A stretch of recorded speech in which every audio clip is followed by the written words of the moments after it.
Hey everyone, today I'm going to be showing you how to make a circle physics engine 100% in pen in Scratch. Now, I find this really cool because, as you can see, all of the circles are interacting with each other, and the walls and the ceiling and the floor, and it's all really cool. And as far as I know, I don't think anybody else has done a tutorial like this, so this is going to be pretty cool. Also, I think it's really cool how the circles interact with each other. So, one other thing to note is that I will be making this project in TurboWarp instead of Scratch. The only difference in TurboWarp is that it runs off of JavaScript, which should be faster. I would also recommend you making this in TurboWarp, but if you must, you can make it in Scratch and it will work perfectly fine. It might be a little bit slow though. Alright, without further ado, let's get started. Alright, so I have a blank project opened up here, and the first thing we're going to want to do is delete sprite 1. And we're going to create a new sprite. We're going to paint a new sprite. We're going to call this pen. This is going to be a pen project, so all we're going to have to do is code this one sprite. We're not going to need any other sprites. So we're actually not going to draw anything inside this pen, so we can just go to the code.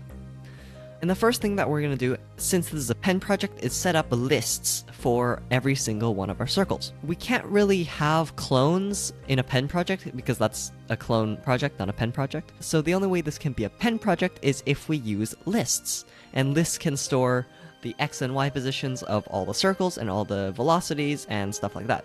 So we're going to be using lists for the most part. Alright, let's go to events, drag a when green flag clicked, and we're going to create a new block. We're going to call this create objects. And we're going to click run without screen refresh and click OK. Alright, let's zoom in a bit more here. Inside create objects, what we're going to do is first we're going to go to variables. We're going to make a list, and this list we're going to call position X. And this is going to store all of the X positions of all the circles. So we can keep that on for all sprites. And one more thing, position Y. Same thing for all sprites. Click OK. Alright, now we have two lists, and what we can do is we can, inside our create objects, we can go to control, drag a repeat, and let's just set this to, 10 is fine, I think. And in variables, we can go down and first of all, delete all of position X and delete all of position Y. And then we're going to go ahead and add thing to position X and add thing to position Y. Okay. Now what we can do is pick a random value for our position X's and Y's. So let's drag a pick random 1 to 10 into both of these. And for position X, what we're going to do is we're going to set it to the bounds of the screen. So that's going to be -240 to 240. And for position Y, it's going to be the same thing. The height bounds, which is -180 to 180. So now if we go ahead and under our when green flag clicked, if we drag our create objects block, we can see that our lists fill up with numbers, up to 10. And if we run it again, it should stay at 10 items. Okay, so now we're creating objects. Let's get a way to actually visualize these objects. Under our when green flag clicked, what we're going to do is we're going to drag a forever block. And inside this forever loop, we're going to create a new block called draw. And we're going to run without screen refresh. This is very important, by the way. Make sure to click run without screen refresh and click OK. Alright, underneath our draw function, let's bring that over here. Let's first drag draw into our forever loop so that we don't forget. And inside draw, what we can do is we can repeat, and the number of times we're going to repeat is going to be length of position X. We just want to loop over every single item. And the way we can pick which item to draw is going to be with an index variable. So let's delete our my variable. We're going to create a new variable called idx. Actually, let's just call it I. Keep it for all sprites. Name it I, click OK. Okay, and at the start of a draw function, we can set I to 0, and inside our repeat loop, we're going to change I by 1, like this. Alright, so now this block should loop over every single item in position X, and increment our I variable by 1 every time. Now we have to draw the positions. So, we're going to go click Add Extension down here, we're going to click Pen, and now we have pen blocks to work with. Okay. First thing we're going to do in the draw function is erase all, like that. And then inside our repeat, we're going to go ahead and we're going to pen down and pen up. Okay, and also what we're going to do is before pen down and pen up, we're going to say go to X, we're going to go to position X, item I of position X, and duplicate that, item I of position Y. So this is just going to loop over every item and go to each position and put a dot for each position. Okay, so now let's run it, and we can see that there's going to be a bunch of dots scattered everywhere, which is really cool. Okay, after that, what we can do is, as you can see, all the circles are really small, which I don't really like, obviously. So we are going to create a size variable for each circle. But each circle has its own size, so we have to make a list. So let's make a new list, call it size, like this, for all sprites. Click OK.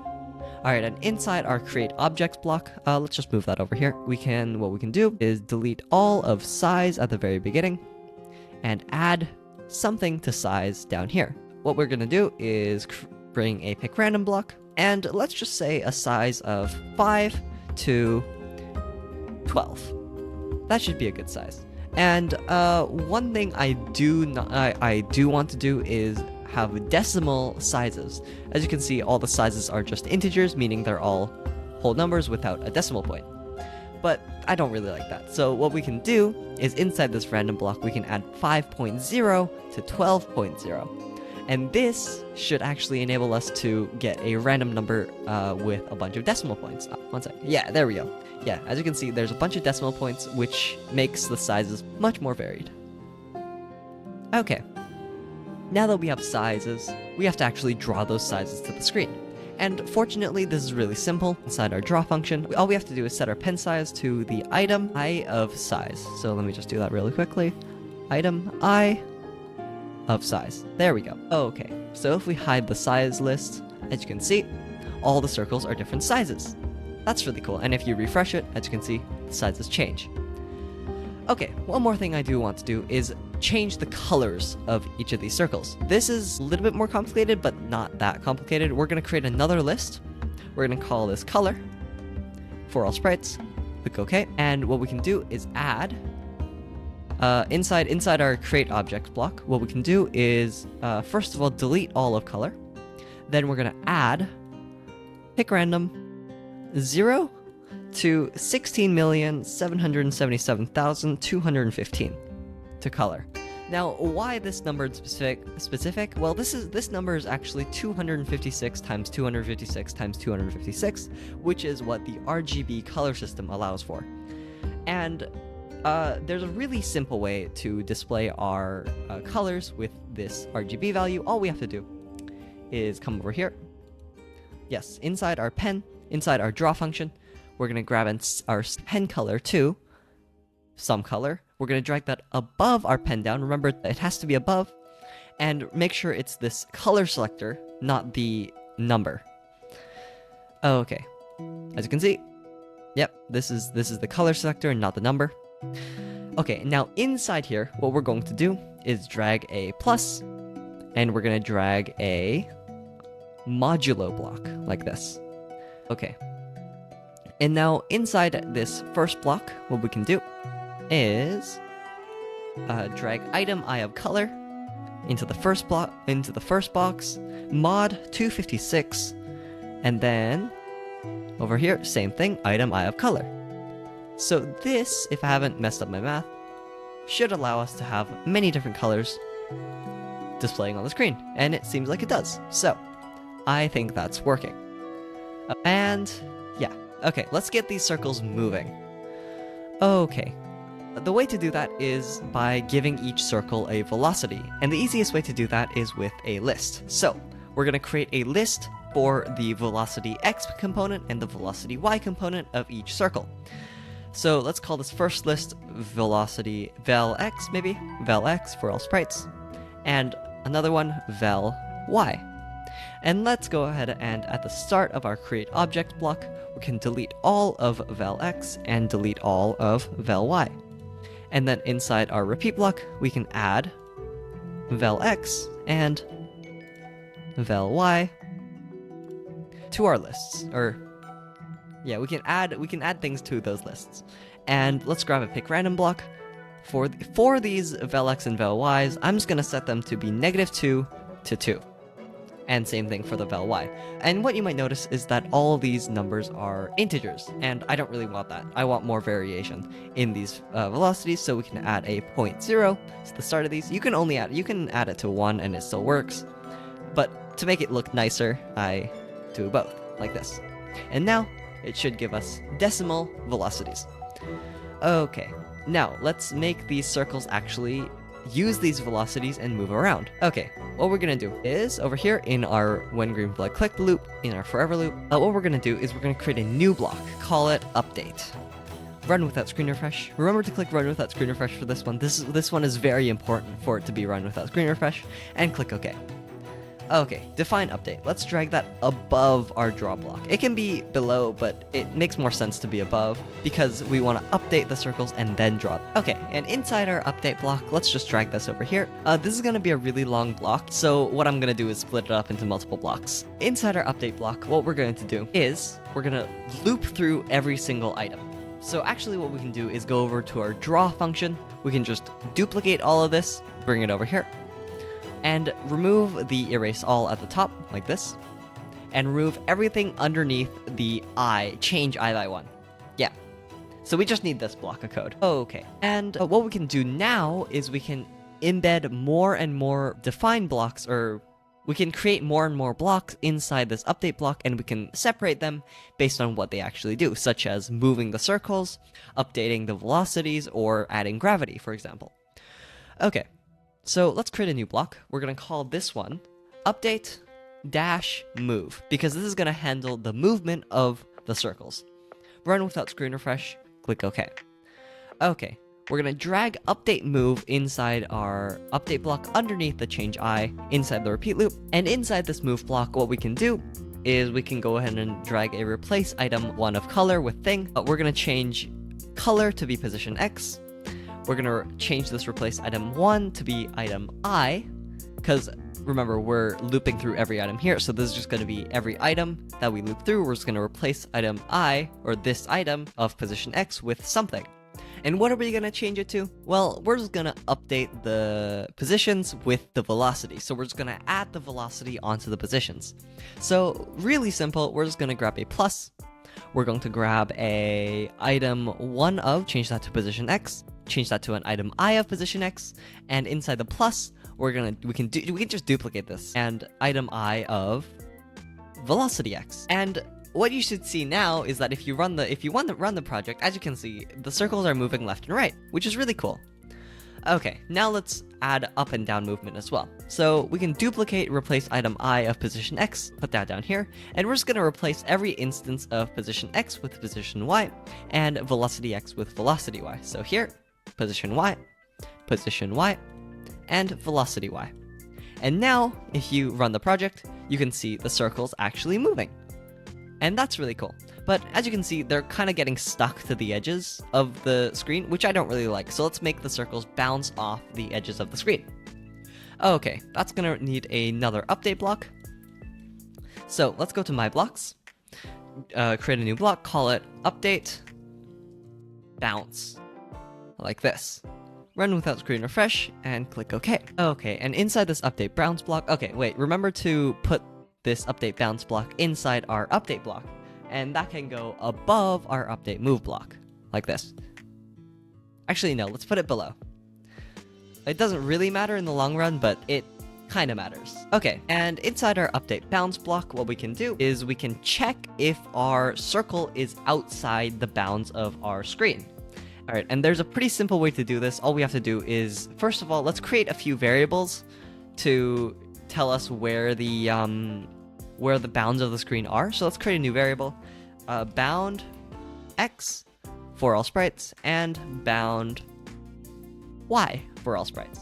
And here we can set bound X and bound Y to 240 and 180 respectively. Okay, and if we click the green flag, as you can see, they get set right here. Okay, let's pop back over to our update bounce block.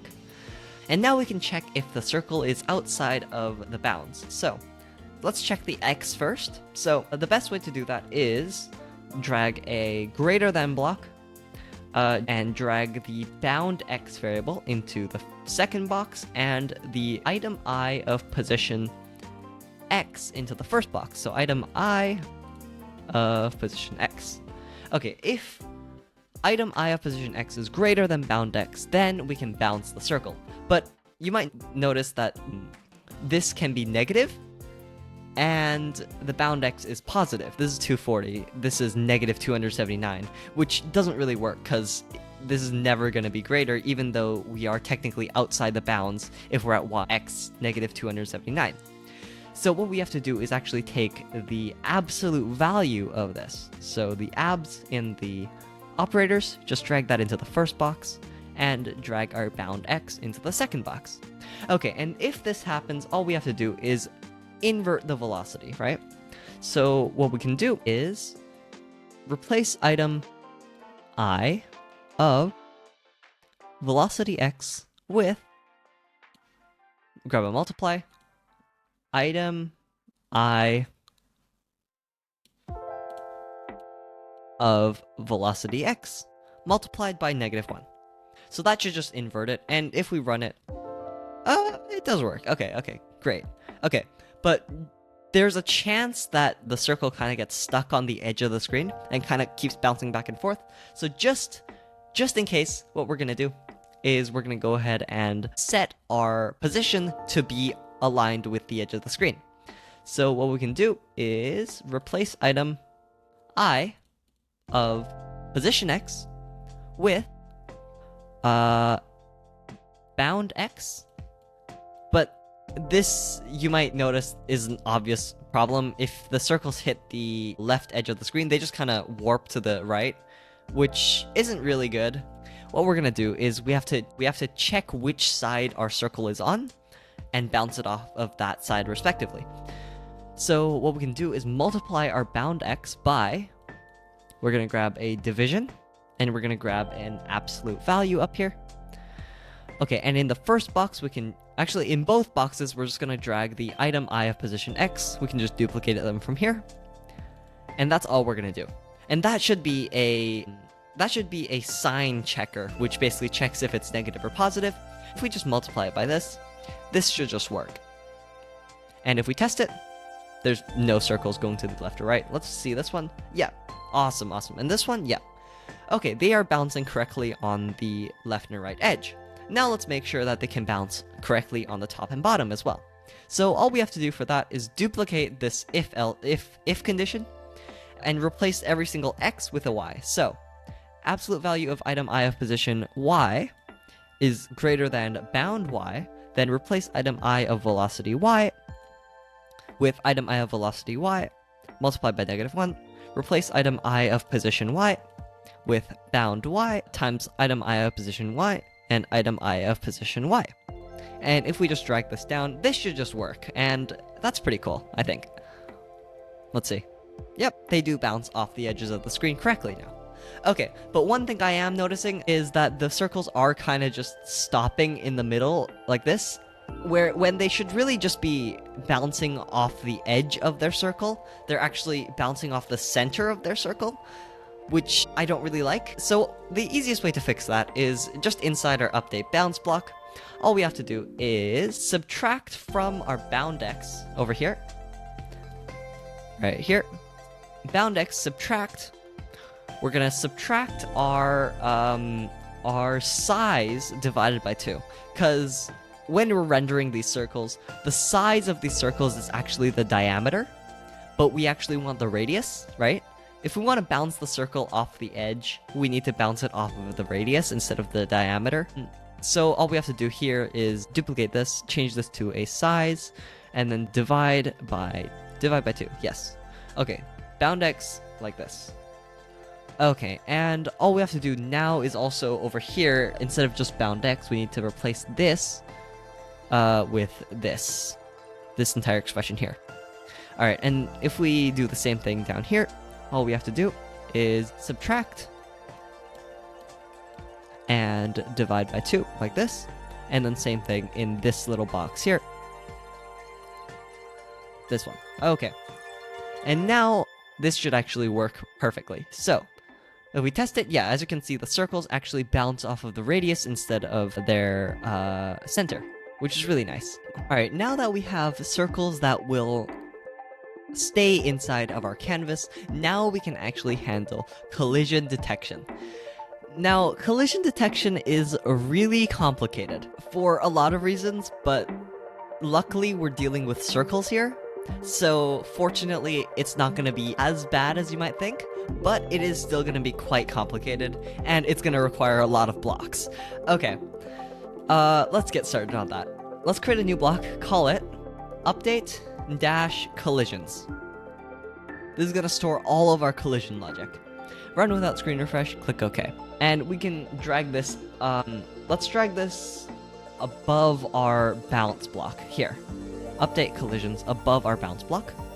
And let's drag this collision block down here. This is going to be a really big block. We have to loop over every other object in the scene and check if we're colliding. That's the first goal. We have to check if we're colliding with another circle. So what we have to do is actually loop over every other object in the scene. So we're going to repeat length of any of these work. I'm going to use position X. Each object has to loop through every other object, so we need two variables to store the ID of which objects we're checking.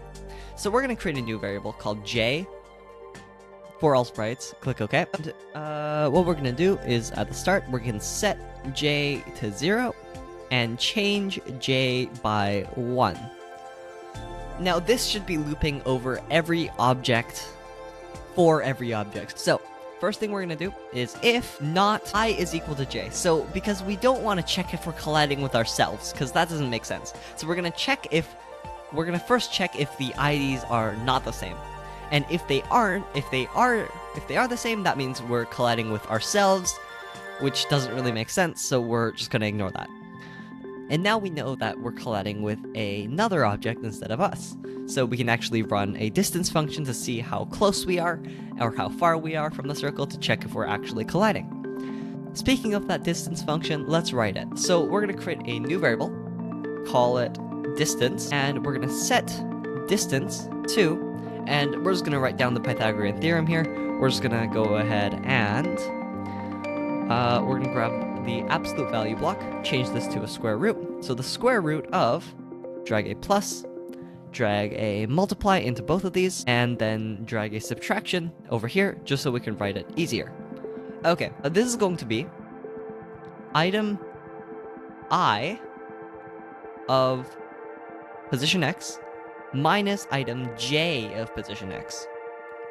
And then we can duplicate this and put it into the other block as well. So this is going to be the first term like this. And then let's scroll over here. Okay, and this is going to be item I of position Y minus item J of position I. This can go here. And one more time, duplicate it into the last box. Okay, this is our distance function. As you can see, it's really long. That's the Pythagorean theorem for you. So we can check if this distance is close enough to be colliding, right? We can check how close the circles are, and if they're close enough to be colliding, we can do some collision resolution, I think it's called. Alright, so if, we're going to drag an if distance is less than, we're going to add the two radii of the two circles colliding together. So add item I of size over 2. Sorry, item I of size over 2. Like this. Plus item J of size over 2. Then what we can do is actually create a new list, just a temporary list, just to see if this code is working. We're going to create a new list called collisions for all sprites. And at the start of our inside our update block over here, we're going to go ahead and delete all of collisions. And inside of our update collisions block, we can add I to collisions. Okay, let's see if this works. So, if we run it and wait for two circles to collide, those didn't collide. Those didn't collide either. Okay, what I'm gonna do is I'm just gonna change the size to be much bigger, just so we can test this easier. So inside of our create objects block, what we can do is change this to maybe like 10 to 25, maybe? 25? This should make the circles collide much more often, and let's just see if we can get a collision here.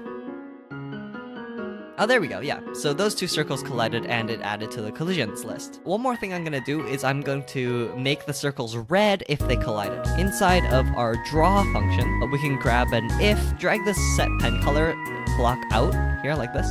We can drag an if then else, put this in the else, and we can go ahead and if collisions contains I, then we're going to set pen color to just a red, maybe, just like that. Just red. And we can drag that above our pen down block there. So let's just test that real quick, and we should be able to see that if two circles collide, they turn red. Let's see it again. Oh, there we go. Yeah, so they're red. They turn red. Okay, great. So now we know that the collision code is working. I'm just gonna hide all these variables. Okay. Okay, we know that collisions are working. Now comes the hard part. Okay. The hard part is actually resolving these collisions. First thing we're going to want to do is make sure that the circles don't actually... We have to first push each circle out from the other circle. That's the first goal. So, we're going to go ahead and create a new variable called differencex, or dx for short. And I'm just going to put a period in front.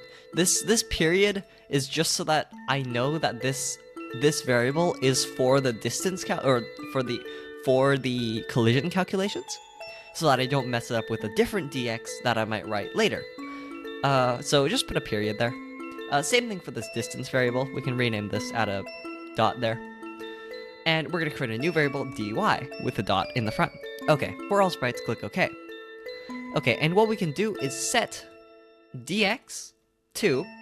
We're just going to grab the difference in both positions, so...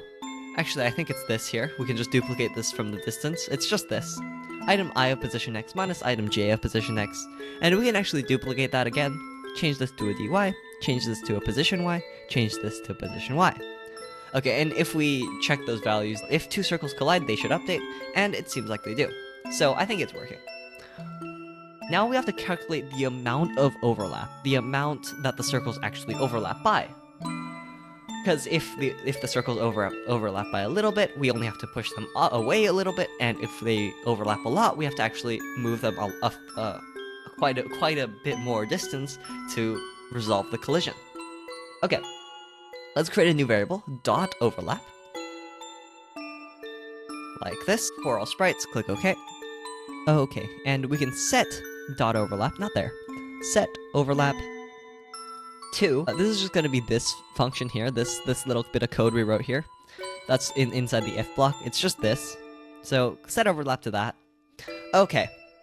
And what we're going to do is we're going to now normalize these two differences so that we know how much to move in each direction by. I don't know if that made sense. We're just going to calculate how much we have to move in the x and the y direction to resolve the collision. So we're going to create a new variable, .nx and .ny for all sprites, and we can set .nx to, this is going to be, grab a division, we're going to grab a dx in the first box and the distance in the second box, and we can duplicate that. So dy, and change this to an ny, and change this to a dy. Okay. So this should actually also update if a circle collides. Yep, there we go. And what you might notice is that these values never go above 1, which is basically what normalizing is. It just constrains the values to be between 0 and 1. Or in this case, -1 and 1. Which is really useful to us because now we know how much to move in each direction by. Because there's going to be a fraction of the total overlap, right? So, let's do that. We're going to replace item I, go to our variables, replace item I of position x with, we're going to grab a plus, put an item I of position x, just this here, item I of position x, plus, we're gonna grab a multiply, and we're gonna grab an nx, because we're normalizing how much to move it by. And then this is gonna be the distance, the overlap amount, but we can't just put overlap, because that'll move it by too much. We wanna move both circles by half the overlap, if that makes sense. We want to move both circles by half the overlap, because if we move only one circle, it's going to be like the second circle didn't move. So we want to divide overlap by 2 here, if that makes sense. I don't know if I'm making sense. Okay, we just put that in there, and this should actually just work. And now we can duplicate this, change every x to a y, so position y, and ny. And then we can duplicate these 4 blocks, and then replace every single I with a j. J, J, J. Okay. And you know what? That's the first part of collision detection done. So if we run this now, we might be able to see that if these 2 circles collide... Oh. That means I wrote some code wrong. And actually, I do know what went wrong. All we have to do is change these plus to a minus, because if we're moving one direction, we have to go the other direction if we want to resolve the collisions, right? If 2 circles collide, we have to move both circles away from each other, which means one is going to be positive, one is going to be negative, which is my mistake. Okay, now if we run it, we'll be able to see that if 2 circles collide, there was one. That's not right.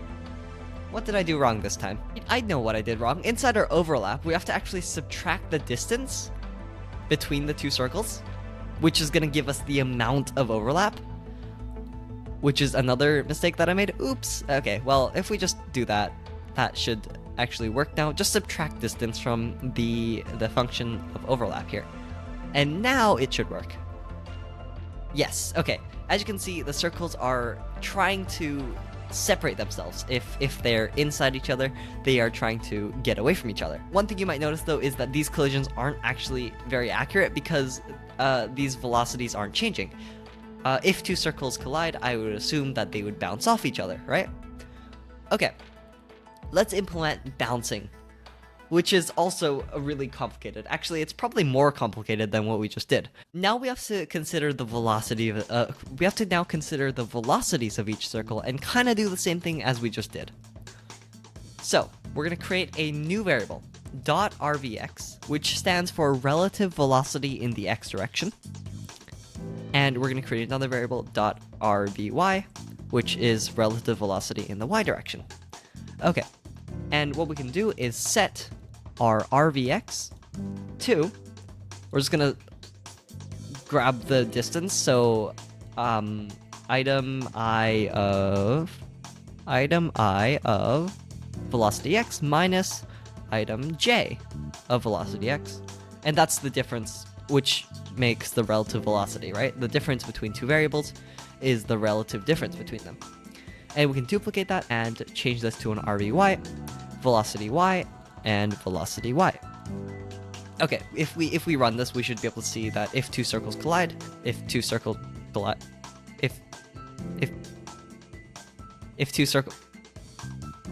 don't tell me they're all gonna miss each other. Okay, these 2 collide, it's fine. Okay, yeah, these 2 variables should change. Okay, great. Okay, now we're gonna create another variable. Yeah, lots of variables today. Dot velocity along normal. So this is just gonna be quite simple, the velocity along the normal vector. So this is gonna be the relative velocities multiplied by the normals. So click OK. We're gonna set relative velocity along normal to be, grab a plus, grab a multiply. Actually, no, sorry. Grab a plus, grab 2 multiplies like this, put them in each slot. In the first box, we're going to put an RVX. In the second box, we're going to put an NX. In the third box, we're going to put an RVY. And in the fourth one, we're going to put an NY, like this. And if we run this, we should be able to see this number changing if 2 circles collide. Again, I don't think anything is going to collide for some reason. Oh, there we go, yeah. So this velocity along normal variable should change. Okay, now, one thing we are going to do is we're going to check if the velocity along normal is less than or equal to 0. So if or less than or equal to. So if velocity along normal is less than 0 or it's equal to 0, we're actually gonna do the calculation, because if it's actually moving, if the velocity along normal is greater than 0, that means that the circles are moving away from each other, and if they are actually moving away from each other, then we're just not going to do anything. So, if they are moving toward each other, that means that the velocity along normal is less than or equal to 0, which means we can actually do something. Okay, we're going to have to create a new list for how bouncy each circle is, okay? So, let's go over here into our create objects block over here, and what we're going to do is we're going to go ahead and inside our variables we're going to make a list, call it elasticity, like that. Okay, and that can be for all sprites. Click OK. Okay, and what we can do here is delete all of elasticities like this, and inside our repeat block we can go ahead and add add thing to elasticity. Here, elasticity will be a number between 0 and 1, where 1 is perfectly elastic and 0 is not elastic at all. So I'm just going to set these to 1 for now, but we can change this later. We can change this to 0 to see what happens, but for now, we're just going to change this to 1. Just to see how all the bounces actually work. Okay, if velocity along normal is less than or equal to 0, we're going to go ahead and create a new variable, .average elasticity. And this is just gonna be the average elasticity between both circles that collided. We can set the average elasticity to, we're gonna grab a division, and we're gonna grab a plus. We're gonna stick a 2 in the last input here, and the first one can be an item I of elasticity like this, and the second one is going to be item j of elasticity.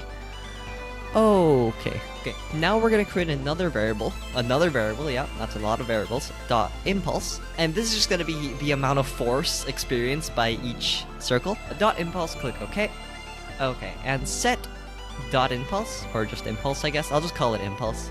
Impulse set impulse to, and what we're going to do is drag a multiply, and drag another multiply in here, and then drag a plus in the middle. Okay, and the first number is going to be a -1, the second one is going to be a 1, the third one is going to be that new average elasticity variable that we made, and the fourth one is going to be the velocity along the normal. Okay, well that's not all we're going to do with the impulse though. We're actually going to manipulate it even more. We're going to set impulse again, we're going to divide it, grab a division, grab the impulse in the first box here, like this, and we're gonna drag a plus in the second box, and in the middle one we're gonna drag in this one here we're gonna drag a division, and we're actually gonna drag a division into both like this. Put a 1 there and a 1 here. And this first one is going to be the item I of size and item j of size. This is because I'm assuming the bigger the circle, the heavier it is, but you can create a new list if you want called weight, and you can just stick that in here. Okay, now let's normalize the impulses. So we're going to go ahead and set, we're going to create a new variable called dot impulse x, and create another one called dot impulse y, and these are going to be the normalized impulses. So we can set impulse x to grab a multiply, drag a impulse, and a nx in here, and same thing for the impulse y, just duplicate that, impulse y and ny. Okay, great. So if we run this, if you want, we can run this now. And as you can see, the impulse x and impulse y are updating. Great. Okay. And actually, we're almost done. Now we just need to update the velocities. And this is actually probably the easiest part, because we've already done all this math to figure out how fast we have to change the velocities by. So we can go ahead and replace item I of velocity x with, we're gonna grab a plus and grab the item I of velocity x, And we're gonna grab a multiply and a division into the first box, and put a 1 in here, and we're gonna do 1 over the size, like this, and the impulse x into the last box here. Okay, and that's actually all the code. We just need to do this for the y and then the other circle as well. So replace item I of velocity y with item I of velocity y, plus 1 plus the size times plus 1 over the size times impulse y. Sorry, I had a brain fart there. Okay. Anyway, we can now duplicate this entire expression.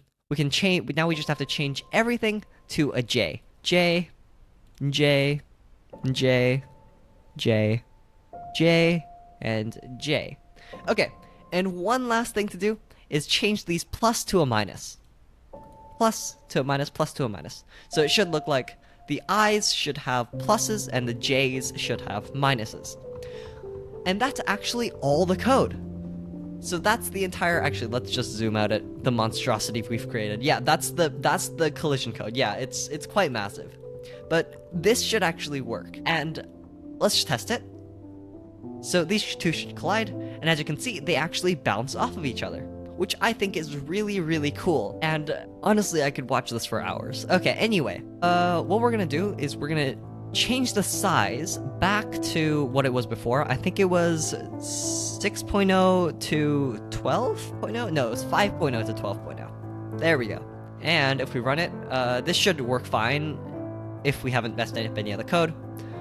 Yep, those two collided just there. Okay. One last thing I'm going to do is remove this code that changes the color. So I'm just going to drag this out, drag this above, and get rid of this. Oh, not that. Put that back. Get rid of this if condition here. And now it should not flash red whenever two circles collide. I can't really see that. Oh, there we go. Yeah, those two collided. Oh, those two collided. Yep. Okay.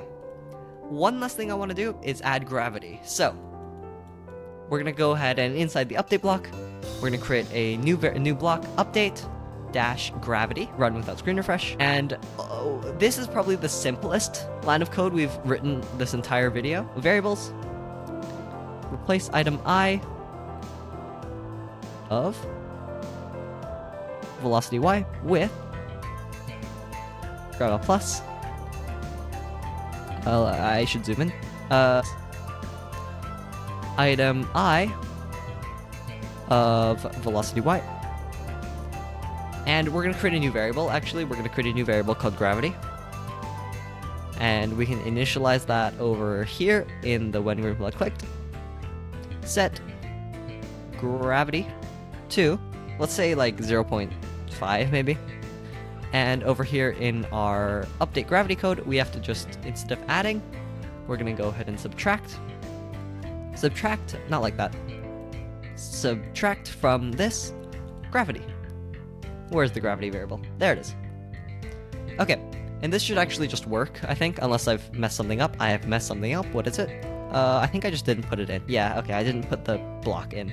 This can go above collisions. Okay, let's see. Yep, that is working. That is working very well. And as you can see, this is a really nice simulation. Okay, one more thing I do want to do is create a new variable for the bounciness off of the walls. So the easiest way to do that is inside variables, create a new list, call it wall elasticity. For all sprites. We can go ahead and inside our create objects, we can delete all of wall elasticity. And we can add pick random, we can just duplicate that, and wall elasticity. And I'm just going to set this to like a 0.1 to 0.3. And for elasticity between circles, I can probably just make it like 0.4 to 0.7 maybe.